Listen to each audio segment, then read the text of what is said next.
FM 106 եւ 5 հաճախականությամբ գործարար ալիքն եք դուք լսում կամ դիտում եք մեզ YouTube-ում, Facebook-ում, Telegram-ում, Instagram-ում կամ ինչ-որ այլ հարթակում։ Ես կոչ եմ ձեզ անում նաեւ բաժանորդագրվել մեր թվային պլատֆորմներին։ Դավիթ Խումարյանն է ձեզ համար աշխատում երկրորդ խոսափողի մոտ, առաջին խոսափողի մոտ Սերգեյ Մուրադյանն է, ԱԺ նախագահի խորհրդական։ Սերգեյին մենք հաճախ հրավիրում ենք, երբ կարիք ունենք պարզաբանման հարկային օրենսգրքում փոփոխությունների մեջ։ Հիմա հերթական արարն է, պիտի մեզ Սերգեյը պատմի, թե ինչ է տեղի ունեցել, ինչ նպատակով եւ արդյոք դա դրական թե բացասական երևույթ է։ Նախ առիթից օգտվելով ուզում եմ շնորհավորել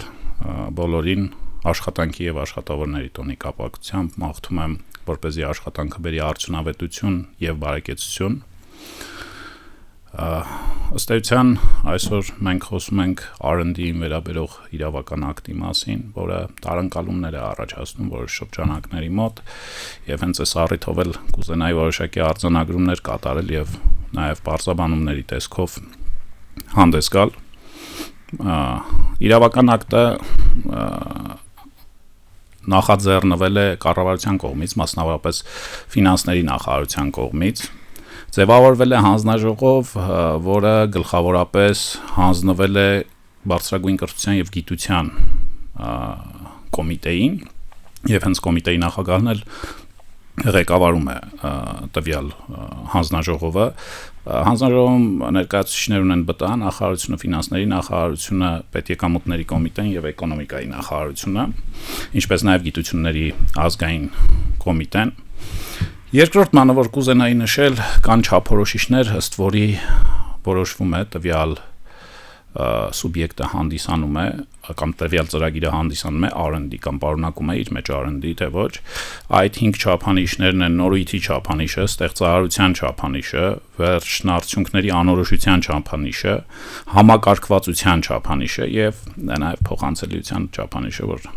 product-ը պետք է լինի փոխանցելի գլոբալ, կանրադառնանք դեռ սրան եւ կմեկնաբանենք օրինակների միջոցով, ոչ թե իրավական ակտի գրվածքի միջոցով։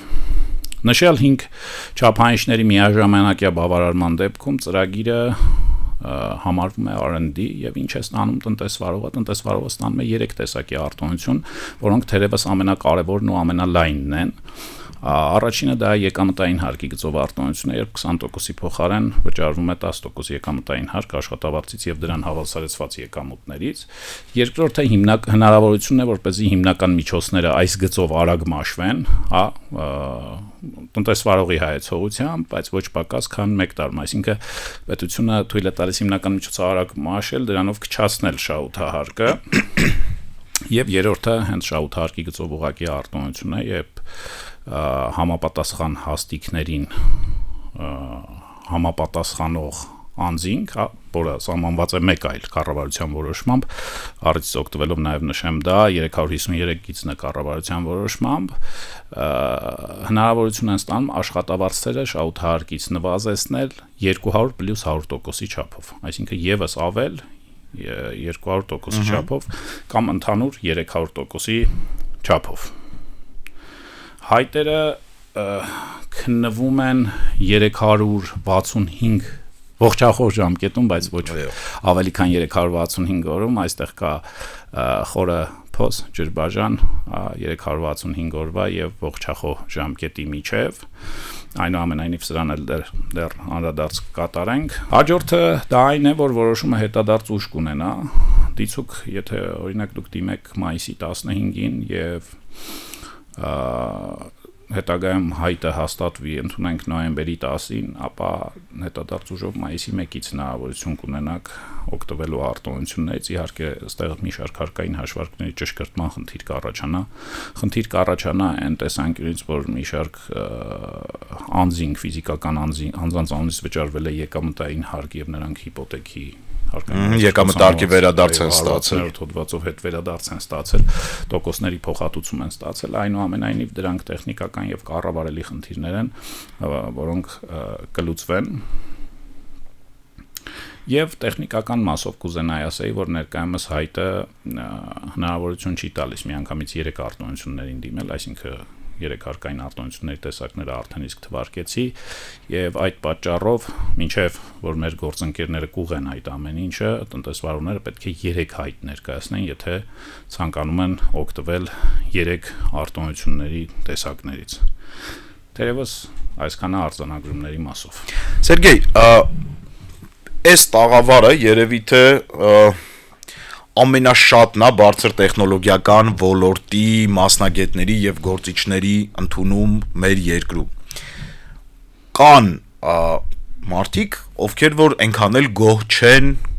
այս փոփոխությունից ինչի հետ իրենք համաձայն չեն ըստ ես վստահ եմ դուք գիտեք եւ ում մասին է խոսքը եւ ինչ դժգոհություններ ունեն եւ ոնց եք դուք վերաբերվում այդ դժգոհություններին Շատ լավ առհասարակ հարկային արտոնությունները չեն կարող բավարարել բոլորի խնդիրները դրանք սուբյեկտիվ դժգոհությունների մասին կասեմ եւ կան օբյեկտիվ դժգոհություններ մասնավորապես մարդիկ խնդիրներ են տեսնում որ ենթաօրենսդրական ակտերը ուշ են ընդունվում դա այդպես է ոչ թե իրավական առումով ուշ սահմանված ժամկետից այլ պրակտիկ առումով ուշ եւ կազմակերպությունները չեն հասցնում համապատասխան ճիշտ պլանավորումներ կատարել եւ դրանք կիրառել կարելի է տեսնել որ մենք ունենք որոշակի տեխնիկական խնդիրներ օրինակ որոշակի հարթակների ժամանակին պատրաստում հայտերի ընդունում դրանցից մեկին արդեն իսկ անդրադարձ կատարեցի գաղտնիության ապահովումը որը հաճախ են շեշտում Դե այդ կարևոր հարց է բայց իրականում չէ դուք ընդունում եք որ միանշանակ կարևոր հարց է բայց դա օրենսդրությամբ պաշտպանված է Ես հասկանում եմ, որ կան տնտեսվարողներ, որոնք մեծ վենչուրային ֆոնդերից մեծ ներդրումներ են ստացել։ Ռիսկեր են տեսնում։ Այո, եւ իրենք ունեն այդտեղ սահմանափակումներ, այնուամենայնիվ ես ուզում եմ նշել, որ նույնիսկ հարկային մարմինները ունեն հասանելիություն որոշակի տեղեկատվություններ եւ պետք չի հատուկ կերպով խուսափել այս հարցերից եւ եթե կարիք կա որ լրացուցիչ երաշխավորություններ ստան, ապա կարելի է հանդես գալ առաջարկներով Եվ իրավական ակտերի թերևս ոչ պարզ լինելը ինչով է դա պայմանավորված է նրա որ մենք ընտրեցինք արևմտյան Եվրոպայի արևմտյան եւ հյուսիսային Եվրոպայի փորձը եւ թիրախը միշտ ենթադրում է մի շարք սահմանափակումներ իրավական ակտերում այսինքն եթե մենք ընտրում ենք թիրախ ուրեմն թիրախին հասնելու համար կդնենք մի շարք սահմանափակումներ եւ դրանով իսկ օրենսդրական պարզությունը կկորցնի օրենսդրությունը կկորցնի իր պարզությունը Մեր զրույցներում հաճախ մի բանի մասին էլ է խոսվում ոնց ենք պարզում արդյոք սա բավականաչափ R&D ընկերություն է թե R&D ընկերություն ինչ որ պարամետրեր կան չէ այսինքն այդ պարամետրերը արդյոք իրենք խնդրում են մի անգամ էլ խոսենք այդ պարամետրերի մասին ու հասկանանք արդյոք իրանք իրականում ճշգրիտ գտնում են հենց օրենքով նախատեսված R&D ընկերությունների Չափանիշների մասին արդեն իսկ նշեցի արձանագրումներում, բայց ոնց որ կարևորը դրանց իրավական ձևակերպումը չի, այլ դրանց մեկնաբանությունն է։ Ես ուզում եմ հորդորել, որ դիմեն բոլորը, ովքեր գտնում են, որ ունեն նորույթ եւ ստեղծարարություն, այսինքն դա այն մասն է, երբ որ դու product ես ստեղծում, որը անդադ չի կրկնվում, եւ այդ product-ը զարգանում է։ Կապ չունի դու outsourcing business ես, թե product ստեղծող business ես։ Կապ չունի դու hardware-ով ես զբաղվում, այսինքն երբ արդյունքը նյութական վերջնարդյունք ունի, թե դու միայն ծրագրային ապահովման մշակմամբ ես զբաղվում։ Սա վերաբերում է բոլորին։ Դիցուք, օրինակ, որևէ մեկը որպեսզի հայտնի բրենդ ասեմ ճանաչելի լինի, Mercedes-ի համար ստեղծում է application։ Եվ Հայաստանում կան նման կազմակերպություններ, եւ այդ application-ը նախորդից մի շարք ցուցանիշներով առավել է, հա։ Մի շարք ֆունկցիոնալությամբ առավել է։ Արդյոք սա R&D է, թե ոչ։ Կարծում եմ, որ R&D է։ Այո, եւ կունենա տվյալ ծրագրի գծով համապատասխանելիություն։ Որևէ մեկը ստեղծում է բարձր տեխնոլոգիական արտադրանք, որը օրինակ կենցաղային տեխնիկային նոր ֆունկցիոնալություն է տալիս։ Հա, արդյոք սա R&D է, այո, R&D է։ Առհասարակ outsourcing բիզնեսը product բիզնեսից տարբերվում է նրանով, որ outsourcing-ը մեկ ուրիշի բիզնեսի ինչ որ մասն է վերցնում եւ կատարում։ Այո, եւ տեխնոլոգիական մասը սովորաբար մեր երկրում իսկ ինչ վերաբերում է product բիզնեսին, ապա դու ամբողջությամբ ես բիզնեսը կառավարում եւ մարքեթինգով, եւ վաճառքներով, եւ տեխնոլոգիապես, եւ մնացյալ այլ հարցերով։ Այս առումով ես արդեն ունեցել իրավական ակտը ստեղծող պատասխանատուների հետ խոսել ֆինանսների նախարարությունից եւ նաեւ հանձնաժողովի նախագահի հետ որոշակի զրույց վարել եւ մարդիկ բաց են առաջարկների եւ գտնում են, որ